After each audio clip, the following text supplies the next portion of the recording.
Hello everyone, আশা করি আপনারা সবাই ভালো আছেন। পুজো এসে গেল, দুর্গাপুজোর মাত্র আর কিছুদিন বাকি, কারণ গণেশ পুজো তো এসে গেছে। আর সেদিন একটু আমি ফটোগ্রাফির সাথে যুক্ত আছি এবং ফটোগ্রাফি করি, খুব ভালো লাগে, মানে একদমই প্র্যাকটিস টাইম। তাই গণেশ ঠাকুরের প্রচুর ফটোগ্রাফি করেছিলাম, তার সাথে আপনাদের ছোটো ছোটোভাবে ভিডিও শেয়ার করেছিলাম।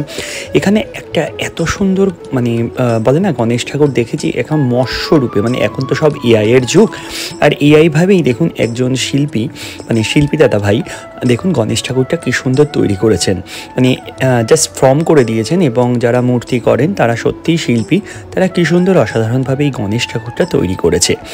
এই আশা করি আপনারা প্রত্যেক কটা জিনিসই, কারণ প্রচণ্ড বৃষ্টি হচ্ছে আর এবার পুজোতেও মনে হচ্ছে বৃষ্টি হবে। এবং আমি কিন্তু প্রচণ্ড গরুকে ভালোবাসি, আর একসাথে মানে এক সময় যখন প্রচুর মানে আঁকতাম, এখনও আঁকি, বাট যখন আঁকতাম তখন কিন্তু প্রচুর আমি গরুদের মানে গোমাতা বলুন বা গরুদের সাথে মানে আঁকা আমি পছন্দ করি। প্রচুর পেন্টিং আপনাদের সাথে শেয়ার করব গরুদের নিয়ে বা গোমাতাদের নিয়ে। তারপরে আমার সেদিন জানেন তো মনটা খুব খারাপ ছিল, জানি না কোনোভাবে কনফিডেন্স পাচ্ছিলাম না, এর জন্য চলে গেছিলাম মন্দিরে এবং সেখানে কনফিডেন্স, মানে মন্দিরটা আমার কাছে কনফিডেন্সের জায়গা।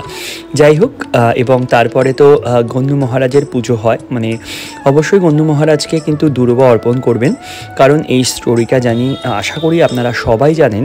কারণ গণ্য মহারাজ যখন অসুস্থ হয়েছিলেন, মানে অসুরকে উনি গ্রাস করেছিলেন বা খেয়েছিলেন, তখন কিন্তু দুর্বা খেয়েই কিন্তু গণ্য মহারাজের পেটের যে প্রবলেমটা ঠিক হয়ে যান। মানে অনেক রকম গল্প আছে, যাই হোক, এর জন্যই গণ্য মহারাজকে অবশ্যই কিন্তু সুরে বা হাতে, একদমই পায়ে দুর্বা অর্পণ করবেন না। আর অবশ্যই কিন্তু লাল ফুল, যে কোনো লাল ফুল, জবা হোক বা যাই হোক, আপনার হাতের সামনে যেই ফুলই থাকবে সেই ফুল অর্পণ করবেন। এবং গণেশ পুজো আসার সাথে সাথেই বাঙালিদের দুর্গাপুজো এসে পড়ে, তাই না? কিন্তু আমার কাছে মনে হয় একটু অন্যরকম, কারণ আমাদের তো আপনারা দেখেছেনই, প্রচুর ব্লগস করে আমি দেখিয়েছিলাম বা আপনাদের সাথে শেয়ার করেছিলাম যে গোপালের সেবাই আমাদের কাছে পুজোয় আগমনের একটা বার্তা। এবং সেটা ছিল সকালের মানে প্রসাদ বিতরণ। তারপরে আমি সেদিন বেশি কিছু দিতে পারিনি গণ্য মহারাজকে, লাড্ডু দিয়েই গণ্য মহারাজকে প্রসাদ দিয়েছিলাম। এবং তারপরে যেহেতু মানে কাজ থাকার দরুন প্রচণ্ড ব্যস্ত ছিলাম, এবং অফিসের একটা ঠাকুরের ছবিও আপনাদের সাথে শেয়ার করলাম।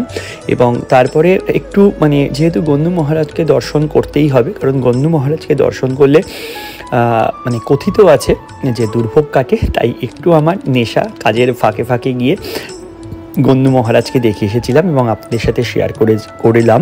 এবং অবশ্যই কিন্তু আপনাদের যদি ভালো লাগে, আপনারা কিন্তু ব্লগটিকে সাবস্ক্রাইব করবেন, লাইক করবেন এবং কমেন্টস করবেন। তাছাড়াও যদি আপনারা আরও কিছু দেখতে চান, তাহলে কিন্তু ফেসবুক, ইনস্টা এবং অবশ্যই কিন্তু আমার ফেসবুকটা ফলো করবেন।